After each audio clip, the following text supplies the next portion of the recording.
Why 7? It goes also, it is related to the pi number. Basically, it's a digital 7 is, and all set of numbers are actually discovered by a guy called Al-Kharazmi.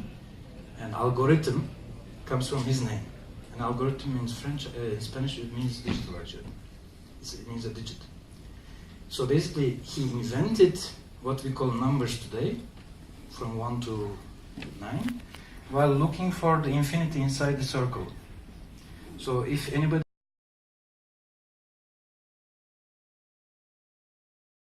has a calculator, you can try it. Divide 1 by 7, 2 by 7, 3 by 7, 4 by 7, 5 by 7, 6 by 7, you will get the same sequence. And what will remain from a year is actually, so if anybody knows the best approximation to pi number is 22 divided by 7. But we have 52 weeks on the calendar. But maybe in reality it's 7 squared, 7 times 7. You know, so there are some things that, by the way, mystical people know about this. Not only the astrologists, but astronomists. So there's this Islamic Illuminati called Naqshbandi, and there's this Russian Gurdjieff mathematician goes and discovers that these guys know something, and it's called the Enneagram. It's a bit like numerology, and basically they say, forget the Egyptians, because they have 3, 6, and 9. This is a model of structure. It doesn't change. 3, 6, and 9. It's a different solid. It's a different model, if you like. They are stable. But 1, 2, 4, 5, 7, 8. There's a dynamic, and this is the dynamic that the dervish is using when he's turning around. He's trying not to take any of the directions, because 1, 2, 3, 4, 5, 7, and 8, these are, let's say, influences that you don't go down that path. If you go there, you're following one particular archetype, one particular behavior. So the dervish is just turning all the time according to this pattern, so that he would stay and reach nothing and everything at the same time.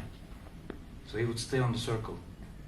He would ascend and transcend, like a spiral. So there's a mystical, mathematical explanation to these things. This is just, I'm saying, to explain the word digit, or what we call algorithm, or the techniques that we use. They all come from a very small space. And the same guys that were studying alchemy, at that time there was also this concept of microcosmos and macrocosmos. And the fact that,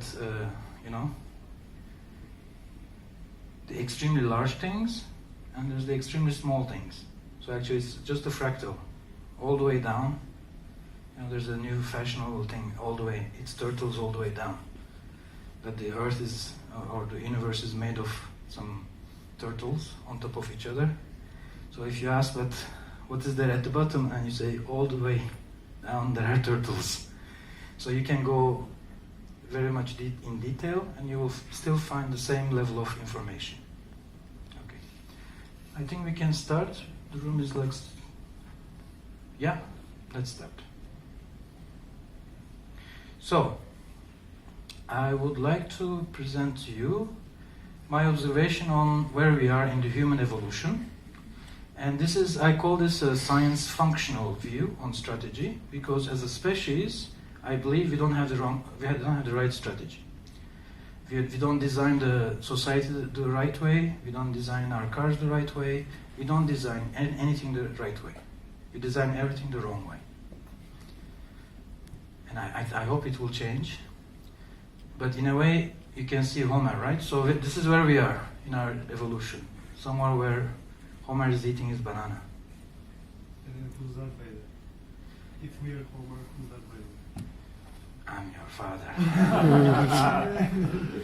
Well, if you have the technology, the imagination that we have. So, you know, we have this discussion with Leona about innovation. Me, I don't like innovation. Innovation is incremental. Innovation is based on what you have right now. Yeah, I prefer imagination, because there you can go crazy. You know, you can basically bring a lot of practical product ideas. So we just need the crazy ones, like the Apple AdWord. You're a crazy one. I'm a crazy designer. Yeah. Yes. So I don't know who designed Darth Vader, but it was a really bad design, but it's very good marketing. And it goes very deep in people's heads, you know, the Oedipus complex and everything.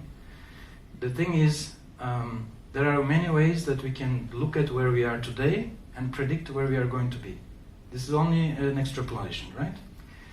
All I'm saying is that in my presentation, we are evolving, and this evolution follows a certain pattern. First, we were good at hunting.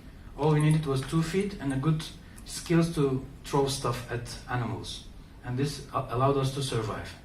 This guy was Homo erectus. All he needed was 2 feet, and the Homo sapiens comes later, and their ability to project, target, and kill gives them competitive advantage. So actually the cerebral that we developed, cortex, is actually a result of the skills of hunting, shooting. And Neanderthals, for example, they didn't survive because they didn't know how to throw stuff. They were very bad monkeys. They couldn't throw things. They were all dead around 30s with wounds on their body because they had to fight every beast that they have to eat. Every day they have to go and kill some animal with their hands. They didn't know how to throw it from a distance. And, well, we come much closer. Thousands of years later, we create the assembly line. We put a lot of people one after the other. I mean, you go to a factory where they make sausages, and you will see what assembly line is, or cutting the chicken. So this gives us the new species, Homo industrialis. But in the last 100 years, we did a lot of evolutions. It's accelerating really fast. So we have the informatic evolution. But right now, today, we are just 3 steps away from robotics and artificial intelligence. And even in Switzerland, they are discussing now, how can we give you universal wage and you don't have to work anymore? So this is what I call the Homo universalis, is a lazy, lucky person who doesn't have to work because robots are doing. But today, what I have seen is that we care a lot about mass conversations. And in a way, the famous cogito ergo sum, which turns into computo ergo sum, we are getting out of the informatic age. Now it goes to condivido ergo sum. I share, therefore I am. I share, therefore I am. So some of you could be sharing right now what we are saying, what we are doing. We could be live. Now what is very interesting about this is that it's very, very selfish. It's all about me. I can take my selfies, you know. It's all about me. But we share it with the world. Why do we do that? It's very contradictory. That it's just for me. You know, in the past you would spend, as a child, we would spend a lot of time making photo albums. And we would, prepare all this thing and put it in a shelf and open it once a year just to review them, but we wouldn't share it with the whole world. So there's a very interesting period in our life where we are hyper-connected and hyper-social. Does everybody agree with that? You see this happening right now, no? It's new. I mean, it wasn't there 20 years ago, right? So this sharing is a big word, I mean. We're no longer look at people, but like content creators. I go one step further. We will become the content. We are the content. We are the data. Black mirror. Yeah, a lot of mirrors, yes. If we can continue this and apply it to other things, but I would like to also highlight the last one, because even though we talked about the difficulty to go from 0 to 1, but we have to dream the way from 1 to the infinity. It's something that we have to dream, because the mathematics that we have is not enough to describe the utopia that we can achieve. And just to tell you that what's happening, you can just check how much of your time you are spending. Basically, I think 80% of your awake hours are going to internet. It's just to tell you how important it is. So basically, in 1 minute, so many things that happen, but they are all information related. Okay? So this is the Homo Digitalis that we are. That's why I thought maybe this primary hierarchy of needs something new that we didn't need before. We need a Wi-Fi and battery. If the two are dead, the millennials will not survive. They need this more than food and more than shelter. Do you agree with me? Totally. What happens when the battery dies? You're out of it. You forgot the charger at home. You have a backup? Okay. Hopefully we'll start socializing human beings. Now, I mentioned Elon Musk, and I think he's a very smart man. You know what he does? All his business is based on batteries. He's selling battery. He doesn't sell a car. Tesla is not a car, it's a battery. Yeah, but it's a car. And the next thing that he will do, he will put batteries on the roads and on the walls, everywhere. You will have bricks of batteries everywhere. Then you can use the free voltage, low voltage energy from the sun, but you must stock it. You must store it. If you don't store it, you cannot use it. Okay? So battery is important, but I believe more and more this online social collective is also building up. So I think we are in the process of, now imagine your brain, just little brain with all these little connections in it, all the roots of little ideas, etc. In a way, we are connecting to each other just like neurons. We are flowing information to each other, even creating echo chambers and all that. But as soon as you learn something, you find something valuable, you are acting like a neuron and share it with everybody else. Okay, so this is where I think the collective connections, the hyperconnectivity will become something new.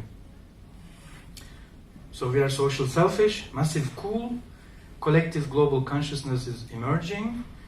So I'm waiting any day in some countries, in Estonia, maybe why not in Bulgaria, decisions will be done online. And you can ask people directly, just tweet if you want to, make a decision. 10 million people, and it is decided. But I'm also asking, what is next? And this is the area that is very interesting. We are going to develop an informational exoskeleton where we can actually carry data storage or batteries and stuff on our clothes. And EU right now has spent all the research on graphene. Do you know this this thing? It's like it's like paper, and on that paper you can store all the information, and you can have computers on paper. And they even show that if you put 2 layers, they can stop a bullet. So our next thing that we will do is we will develop clothes. We will actually not go to space. We will not go and look for other planets to live in. We will start developing our clothes, our environment, our earth. We're going to do something with ourselves. Okay? So that's my... Of course, and the next thing is, as Shakespeare put it, the universal man, to be or not to be. Now, this is where I think utopia, soon enough, when we are comfortable enough, we don't have to care about food and all that, and the food is coming out of walls, and everybody has water. So this is the kind of utopia. I'm optimistic that we can do this. The thing is, what are we going to produce then? What are we going to be good for? I think that's where the whole brain, the global brain that we are, let's say, becoming, could actually have some ideas, some dreams, some memories, some new ideas that could actually be dreamed up collectively. Okay? This is also just to show you that we are leaving the information age, as you can see, and also look at the timeline. There are different people. It's the boomers, they did all the work, Generation X, now millennials, and Generation Z. Now this last 2 generations are the ones to actually be very good users. Users, consumers, producers, whatever you want to call them, but they are not living anymore in the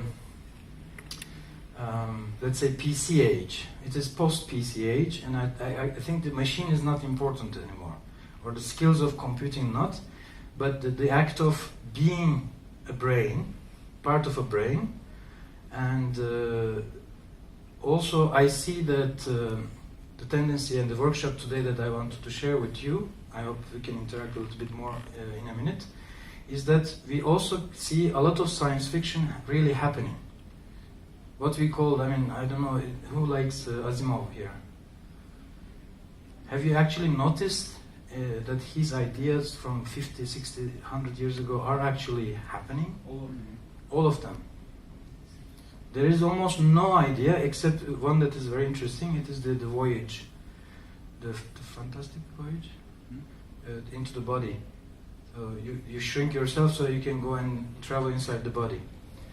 I mean, even there, I think there is hope that we can do nanosurgery, and we can actually cure ourselves at a nano level. But if you think about it, if you saw a mini camera and you're into VR, Yes, it's yes. similar thing.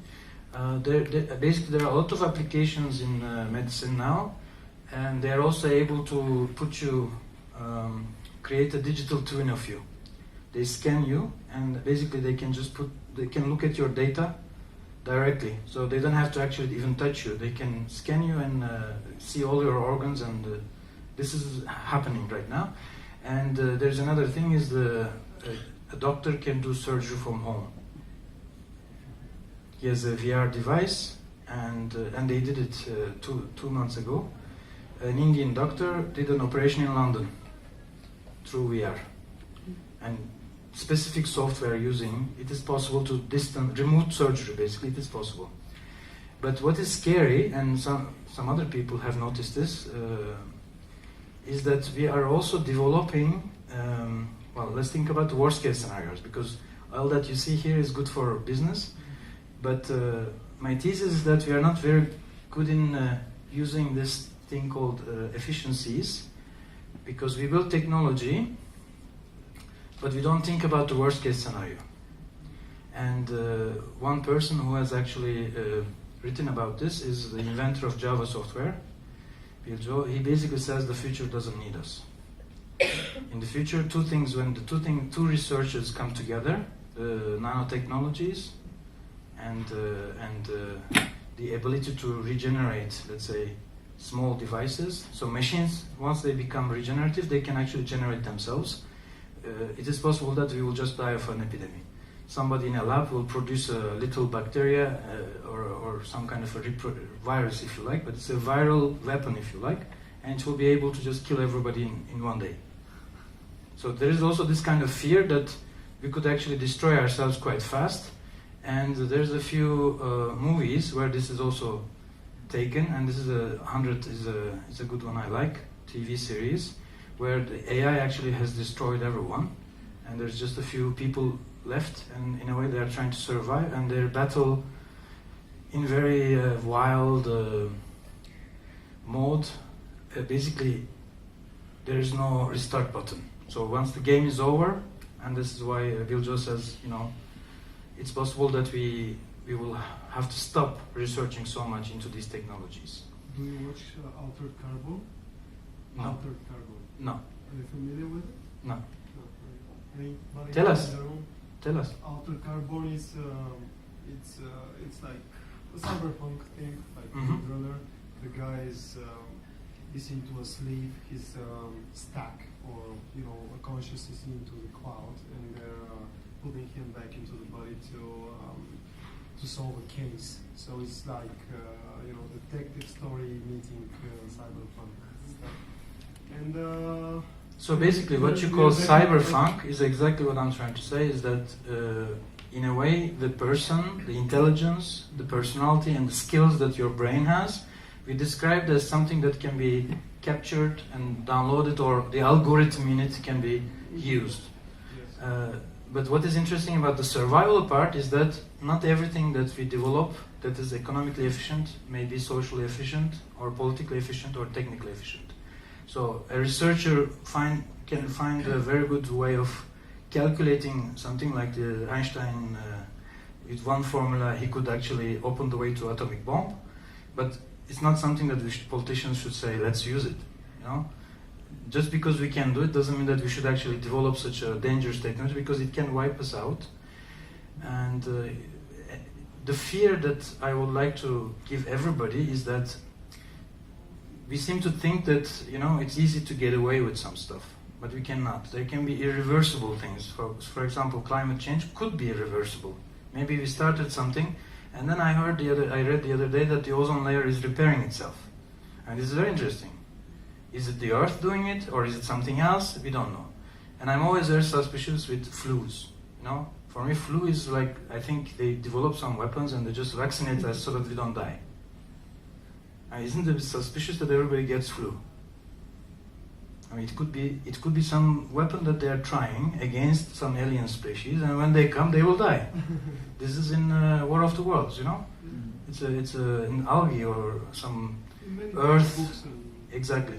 So it could be that we are basically being vaccinated using some defense immunity system. Maybe they have some aliens and they killed them with flu. We will know. What scares me also is that, this is the scary part, I mean, you don't see maybe horror, but in a lot of things like this, in this scene when the guy said, it's not moving, let me give some electric charge, I said, oh my god, this is going to become bloody. Yeah, I mean, you don't go and poke around some life forms, you know, if you don't know what they're gonna do. This is from the movie Life, a very recent one. And there is our Sophia, which stands for wisdom. And basically they ask her, this is her inauguration in Saudi Arabia. She was given citizenship, and they ask her, she says at some point, you know, haha, I'm going to kill all the humans. And they're also haha. Yeah, but the presenter asked her, are you serious about this? And said, no, you watch Hollywood. You watch too many movies. She's joking, okay? But there is this danger that whatever strength, this is why, that's my optimism. So basically, I mean, personally, I have always been a utopist. Ever in my life. But in a way, like you said, we need to reach some kind of ideal environment, you know? But in a way, I think you can only go there through surrealist actions. I don't think we can go there through realism. We have to do something surrealist, and that's why I believe in imagination and art as well. And then we see people like Trump, you know, they also have the imagination to fool people and use technology. He spent, I think, $5 million in a company to actually deploy 400,000 bots during the elections to win it, targeting very specific areas to win very specific number of votes. It seems like he won with 200,000 votes or something in certain places, not everywhere. And why is this important? Because we said we can never tell, we can never know the truth. Okay, and I'm not even talking about fake news. It's just that this is skepticism. You can never know if the information is correct or not. I mean, like they say, you can trust your mother, but you can never trust your father, where you're from, right? This is a proverbial, how do you say, wisdom, but the Idiocracy, that's another movie that I like very much, and not because it's very smart, but it just shows how easy for any society to go stupid. How easy it is. Why? Because we have just a winning scoring system. It's like football or baseball. I mean, can you imagine in the US they are playing baseball and in India they are playing cricket? Yes, please. You're somehow making an assumption that that there was a point in time where the society was actually intelligent, but I don't believe. Actually, the question is how we can actually go to an intelligent society. So I'm spending my time telling you all these things so that you can be with me, part of people. Ayn Rand said, intellectuals, they have to help the farmers and the workers. Otherwise, the Attila the Brute and the witch doctor would take them for a spin, and they can rule the society as they want. Sorry Love it. Okay, so we have to hurry up. So how smart am I now? The thing is that we have so many intelligences, but at the end of the day, there are interests that just buy this kind of stuff. You know, we just go and own it, and you can use it to whatever purpose you want. I'm sure next door there's the Facebooks and Amazons, but basically this is why there is an open AI, just to make sure that this doesn't go out of control. And guess what? Amazon, who created the digital economy, now is going back and buying the real economy. They killed all the bookstores, and they started building bookstores themselves. They killed all the retails, now they are building the food shops themselves. Now this is the return of the Jedi, you know? And there are so many, some of you would be startups. This is just the tip of the iceberg. And I think we are going to have new range of developers who will not focus on software, but who will focus on improving lives of people. And I wait for this new stack that actually would be working for creating a smarter brain. So I really see us as billions of neurons and trying to find ways to actually develop a global consciousness. Some of these technologies emerging, you can see that they're hype. You can easily tell which is going to really work or not. The only problem that we have is that we use our brain for any single possible design.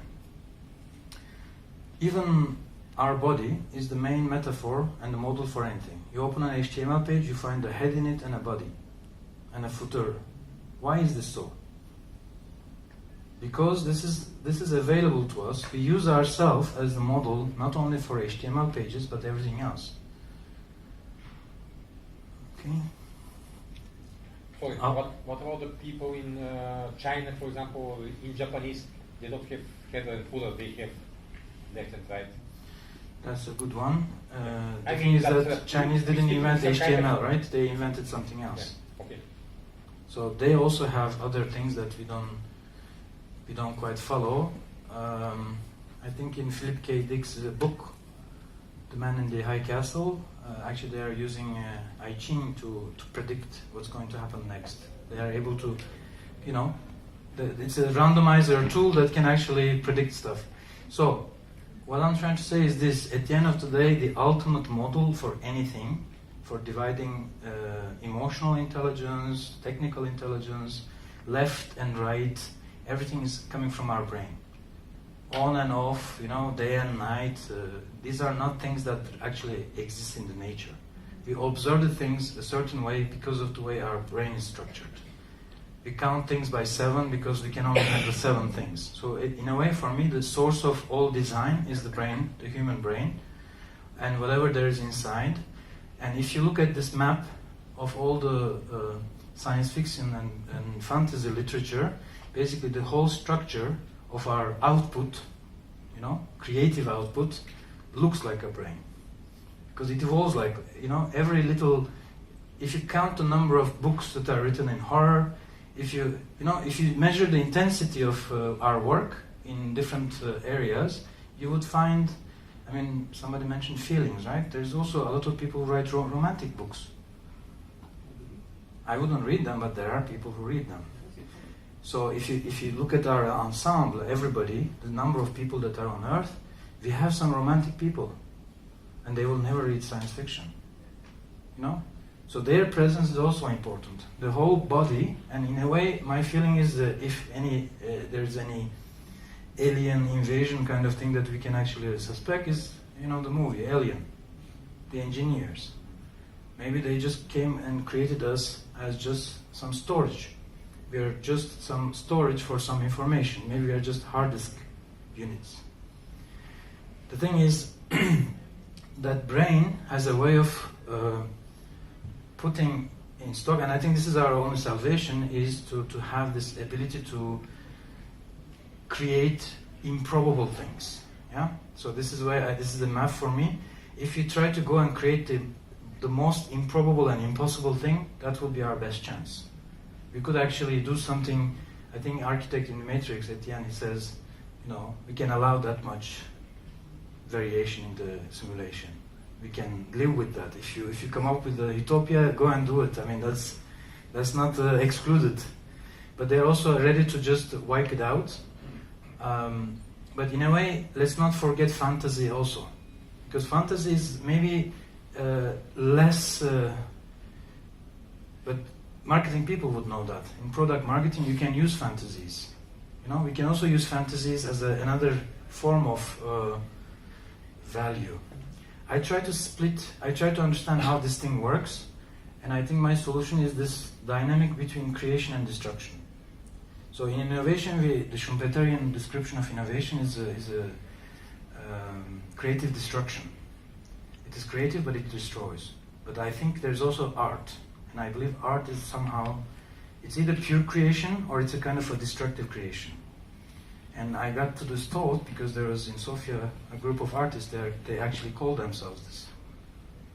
It just made me think, but art is actually the opposite of technical innovation.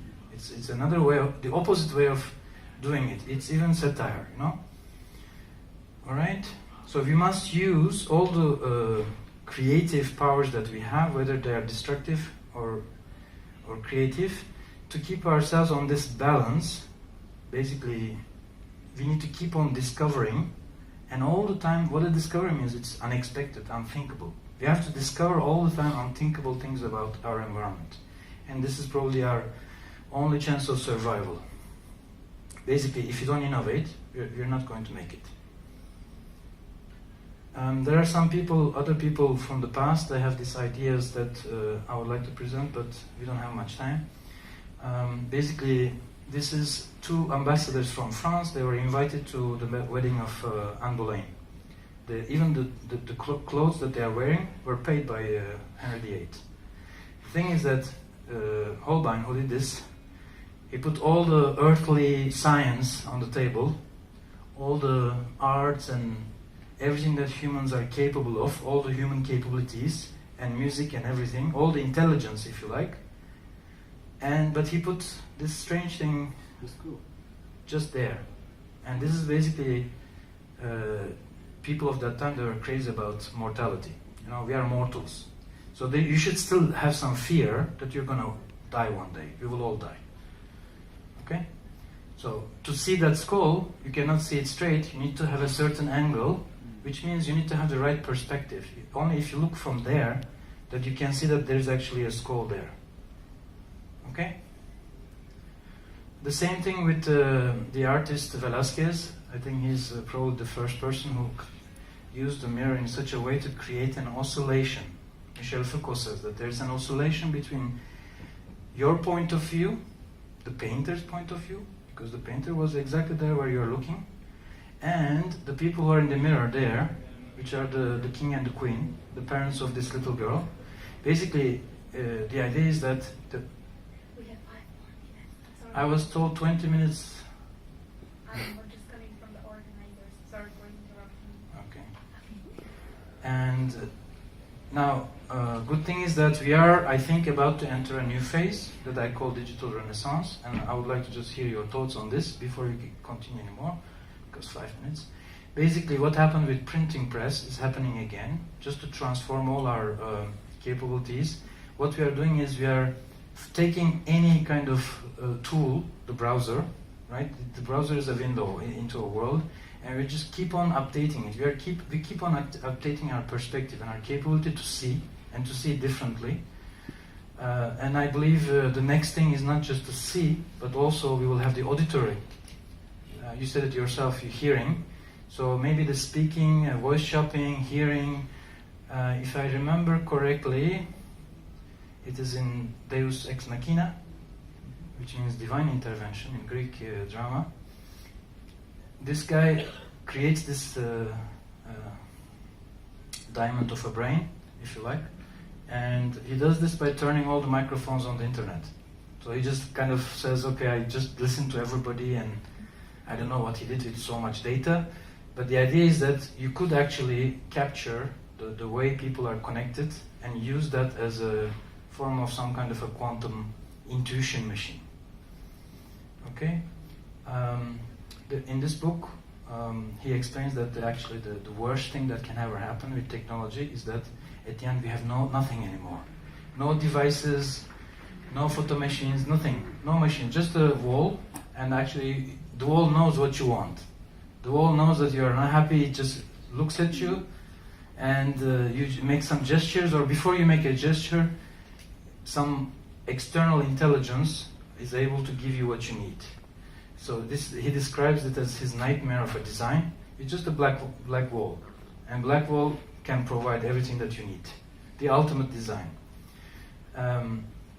Okay. There are some people who say software is eating the world. Well, I don't agree with that, because I think the real thing that will eat the world is the hardware that we can build eventually. And how do I know this? Is because of the way we developed art. And this art that you see there is basically, this is the beginning of contemporary art. It's just a pissoir, it's a urinal. And this was the beginning of contemporary art, basically, about 100 years ago. And we turned the high art and, these allegories and, divine art into something very daily and objects. So we actually now have design as a form of art. And the scariest form is the one from Andy Warhol. Basically, if you read his personal story, it's a person who could not reproduce. And he was really not able to touch anybody or anything. In a way, he uses art as a form of reproduction. It's a way of having sex, having passing your genes to others. And this is, in a way, a viral form of creativity. So what I expect is that in industry, even in biology, we could actually start seeing mutations, and we could start developing mutations. My hair is too long, your hair is too short, maybe I want to change that. I think we will find also medicines for that. Or our children will be of different colors, just because we want it. So we could actually develop tools and technology to create what we call wisdom out of data. My question is whether the genetic information and all that we see is not just a form of selfish gene that we are just designed to pass some information from one generation to another. And at the end, the only thing that there is left is some code that we don't even know what to do with. But this code actually is a competitive information. Maybe we are the weapon. Our DNA is the weapon. And that code is what you see in engineers in Alien, Prometheus. And when they go to meet their maker, the only thing that they find is an arsenal of biological weapons that are destined to destroy the farm that they created on Earth. Okay, so what is interesting is the brain that I'm talking about, that I see that as neurons we are developing, and maybe this is our only chance to collectively survive such a evil scheme that Descartes imagined. Descartes imagined cogito ergo sum by thinking that there must be some God, some devil person who created me and gave me the capability to think, just to recognize that he created me with such capability. So he thinks, therefore he is, because the God, the creator, actually gave him that capability to think. Now, what they discover now is that there is a single neuron that is connected to all the other neurons in the brain. A single neuron. So this could be the I neuron, me. It is one that is in touch with everyone. So we need a tool that all of us could actually, we need a single neuron that can link all of us. And one day I think this is happening, and this is what we call the singularity. This is where I would go to Blade Runner and talk about memories, our concept of memory.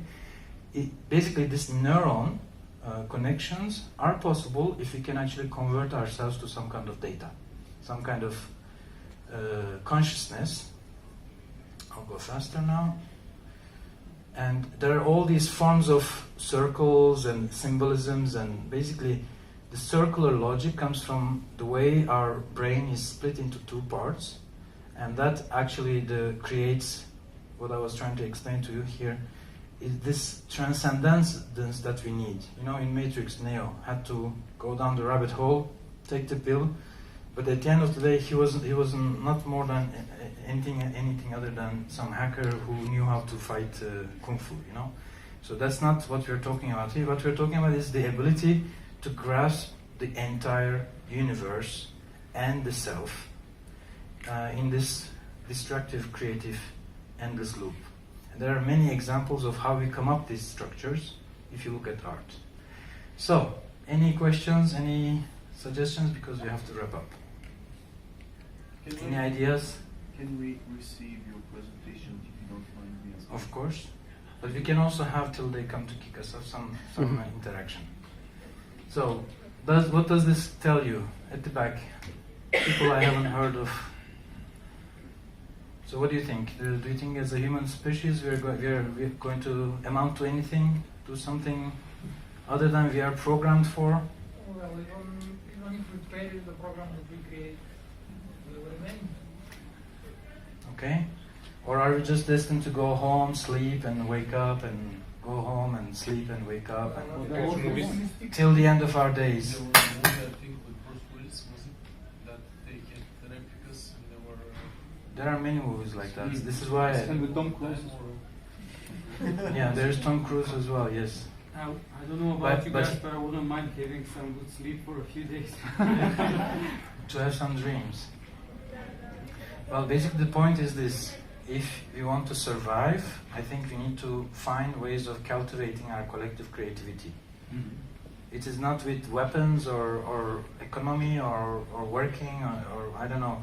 We don't need any kind of... But this is totally directly connected with collective responsibility, which at the present times is not happening. I said in the beginning that as humans we are like a young brain. If I can use the word brain for all of us together as a collective, we are too young to actually connect to the... There is no center of responsibility at the moment. If you don't mind the personal questions, have you had any references to the U-theory while you were developing your presentation? Because a lot of points you are... U-theory? Yeah. Have you heard of it? To community building. The U-theory. Otto Scharmer? Building communities, right? Not only, it's much bigger than that. I heard about it, I saw a book, but I haven't studied in detail. It is cultivating a collective... Yes. Sure, the thing is that we don't need just a theory. We need to use some kind of a survival technique. So that I don't believe that there are any aliens. I think the only evil that is on earth is us. We are the evil. We are the angels, we are the evil. So in a way, whatever will happen to the whole universe will be made by us. We will reverse the Big Bang. We will create this cycle of creation. We are the creators. We are the engineers. Yeah, with the collider, we are reversing it already, but part of that. Mm-hmm. I think that the society is not... If you don't mind, we can continue the conversation. Yes, we can. Yeah. All right. If you want to have a coffee with me, we can continue. Whiskey?